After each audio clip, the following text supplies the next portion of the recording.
परमात्मा से प्रकट हुआ है, वह कथा को सुनिए।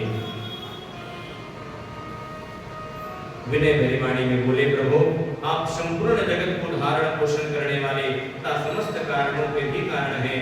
हम यह जानना चाहते हैं कि संपूर्ण तत्वों से परे परात्पर पुराण पुरुष कौन है? पुराण पुरुष कौन है, हम वह जानना चाहते हैं। तब ब्रह्मा जी ने कहा कि जहां से मन सहित वाणी तुम्हें पाकर के लौट आती है तथा जिनसे ब्रह्मा विष्णु रुद्र इंद्र आदि से युक्त यह संपूर्ण जगत समस्त भूतों एवं इंद्रियों के साथ पहले प्रकट हुआ है, वे ही ये देवता देव महादेव सर्वज्ञ एवं संपूर्ण जगत के स्वामी हैं।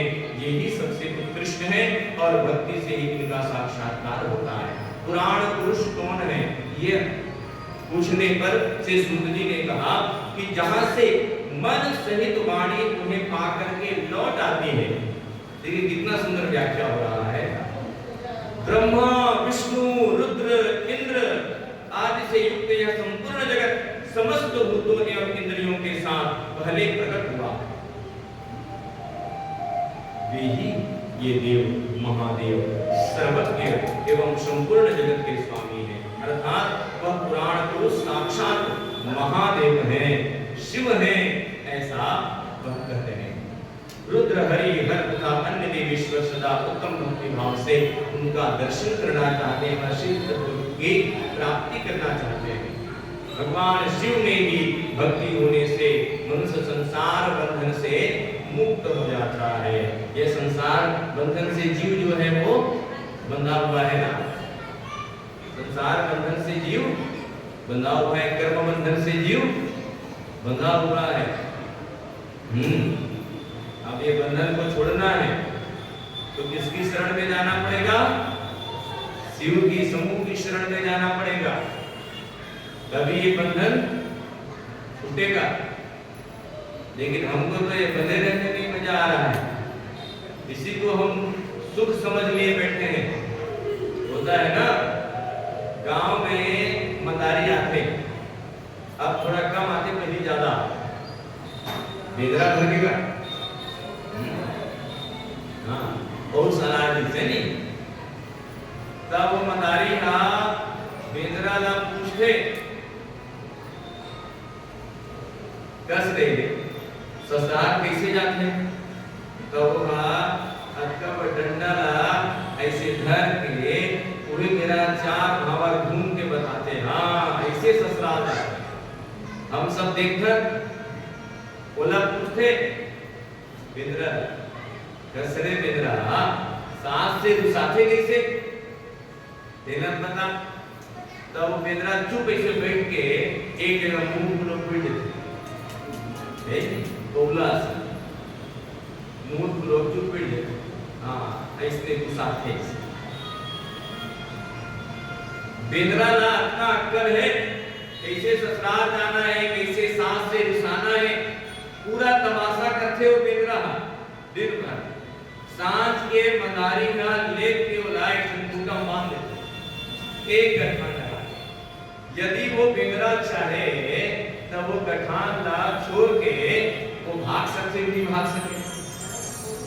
भाग सकते, लेकिन भैया वो बेदरा ला बेचते तमाशा करे मजा आते है ना, बोला बेचते खेल करे में ही मजा आते, वो भागना नहीं चाहते, वो छूटना नहीं चाहते वो बंधन से।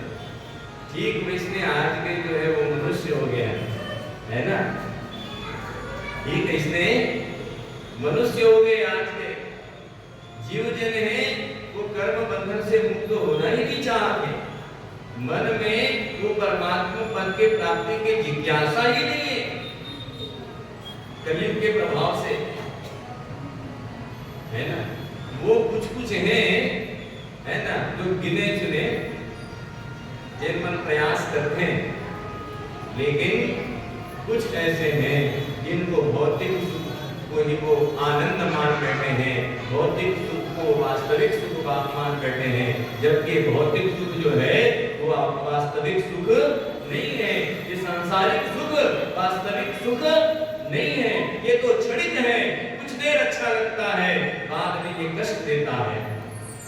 जैसे खुजलाने के समय अच्छा लगता है, मीठा मीठा लगता है थोड़ा देर, लेकिन वही थोड़ी देर के बाद में क्या करता है, हमको कष्ट पहुंचाता है।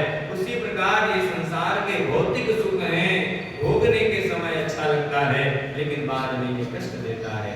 वास्तविक सुख तो परमात्मा पद की प्राप्ति में ही है। उस शंभु के शरण में जाने से ही वह वास्तविक सुख की प्राप्ति हमको हो सकती है। वह महादेव ही सर्वज्ञ हैं और भक्ति से देवता का कृपा प्रसाद प्राप्त होता है। ये साधन और साध्य के विषय में कहा गया। साध्य साधन क्या है, आदि का विचार तथा श्रवण कीर्तन और मनन, इन तीन साधनों की श्रेष्ठता का प्रतिपादन किया गया है। वास्तविक में साधन क्या है, शिव पद की प्राप्ति का साधन है, उनकी सेवा ही साधन है, और उनके प्रसाद से जो नित्य नैमित्तिक आदि फलों की ओर से निष्क्रिय होता है, वही जो है वो साधक है। वेदोक्त कर्म का अनुष्ठान करके उसके महान फल को शिव भगवान शिव के चरणों में समर्पित कर देता है, कर देना ही परमेश्वर पद की प्राप्ति होती है। वही सालोक्य आदि के क्रम से प्राप्त होने वाली मुक्ति कही गई है, और उन पुरुषों की भक्ति के अनुसार उन सबको उत्कृष्ट फल की प्राप्ति होती है। उस भक्ति के साधन अनेक प्रकार के हैं, जिनका साक्षात महेश्वर ने भी प्रतिपादन किया है, और उनसे ही सारभूत साधनों का संक्षिप्त करके मैं आप सबसे कह रहा हूँ। सुध जी कहने लगे, कान से भगवान का नाम श्रवण करो। कान से साधन बताए गए हैं शिव पद की प्राप्ति का। देखिए बहुत सुंदर साधन, तीन साधन कहा जा रहा है। श्रोत्रेण श्रवणम तस्य, वचसा कीर्तनम तथा, मनसा मननम तस्य, महासाधनम उच्यते। शिव की प्राप्ति के तीन साधन बताए जा रहे हैं शिव महापुराण में। पहला भगवान के नाम गुण और लीलाओं का श्रवण करो। श्रवणम, उनके लीलाओं का श्रवण सुनना जरूरी है। शिव पुराण कहती है कि श्रोत्रेण श्रवणम तस्य। शिव पुराण के विद्वेश्वर संहिता में यह श्लोक आया है, श्रोत्रेण श्रवणम तस्य वचसा कीर्तनम तथा। पहले उनके कथाओं को खूब सुनो, खूब सुनो, खूब सुनो, सुनते रहो, और जब श्रवण भक्ति हृदय में आ जाए तो सुनने के बाद वचसा कीर्तनम तथा, उनकी कीर्ति को गाओ। अच्छा, सुनने के लिए हमको वक्ता से श्रवण करना पड़ेगा, वहां गुरु की आवश्यकता है, और उसके बाद उनकी कीर्ति को गाओ, उनका कीर्तन करो। तो ये भी बड़ा अच्छा विषय है, उनकी कीर्ति को गाओ। तो जरूरी नहीं कि आप मंच बनाओ और मंच बना करके सबको इकट्ठा करके गाओ, ये आवश्यक नहीं है। आप घर में भी उनका कीर्तन कर सकते हैं। पत्नी के साथ चर्चा करो, शिव चर्चा, पति के साथ शिव चर्चा करो कि यार हमने ऐसा सुना है, तो ये कथा आपके अनुसार से ये कैसा होगा, ये सब विषय रख सकते हैं ना। किसी मित्र के साथ चर्चा करो। अधिकतर ये होता है कि जब हम कथा सुनते हैं, जब श्रवण करते हैं, तो बाद में बैठ करके उस विषय को चर्चा करते हैं कि नहीं करते हैं। तो बिल्कुल ये सहज ही आप अपने घर में बच्चों के साथ बैठ करके चर्चा करो, परंतु भगवत चर्चा होती रहनी चाहिए। श्रवणम तस्य वचसा कीर्तनम तथा, वाणी से वचन से उनके कीर्तन करो, उनके नाम को गाओ। तत्पश्चात मनसा मननम तस्य महासाधन मुच्यते। ये बहुत सुंदर शब्द है, महासाधन मुच्यते। महा उपसर्ग लगा है महाराज, साधनों में भी महासाधन कहा गया। मनन, अब मनन के लिए किसी दो की आवश्यकता नहीं है, आप अकेले बैठ करके ही मनन कर सकते हैं, और बहुत सुंदर साधन है। ये तीनों साधन का आश्रय हमको लेना चाहिए।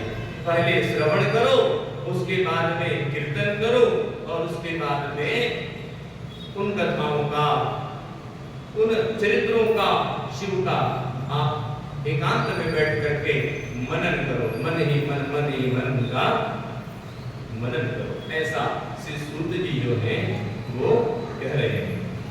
बहुत सुंदर साधन है ये। तत्पश्चात ऋषियों ने पुनः प्रश्न किया, कहे श्रवणादि, अच्छा ये भक्ति भी कही गई है ना, यही तो है। प्रहलाद जी ने जो रौदा भक्ति कही है, श्रवणम कीर्तनम विष्णु स्मरणम पाद सेवनम आदि आदि, ये भक्ति में भी सम्मिलित है। श्रवण सुनना, कथा के प्रति रुचि होना, रौदा भक्ति में भी यही कहा जा रहा है। भगवान राम जी ने सबरी से भी यही बात कही है, सबरी प्रथम भगत संतर कर संगा और दूसरी यदि मम कथा कथा प्रसंग के प्रति प्रेम हो, यही तो है कथा श्रवण करना, श्रवणम कीर्तनम। तत्पश्चात ऋषि मुनियों ने कहा कि सूत जी, श्रवण आदि तीन साधनों को आपने मुक्ति का उपाय बताया है, किंतु श्रवण आदि तीनों साधनों में यदि जीव असमर्थ हो, यदि ये तीनों साधन भी जो नहीं कर पा रहा है, उस मनुष्य किस उपाय का अवलंबन करके मुक्त हो सकता है, किस साधन मुक्त कर्म के द्वारा मनुष्य को मोक्ष प्राप्त हो सकता है, वह आप कहिए। आइए भजन तत्पश्चात आगे वह सूत जी जो है शिव पद की प्राप्ति का क्या साधन बताते हैं, उस विषय में चर्चा करेंगे। बोलो शंकर भगवान की जय।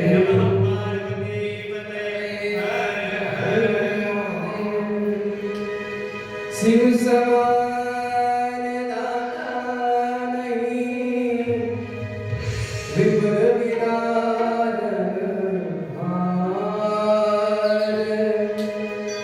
शिव समान दाता नहीं, विपुल विराजन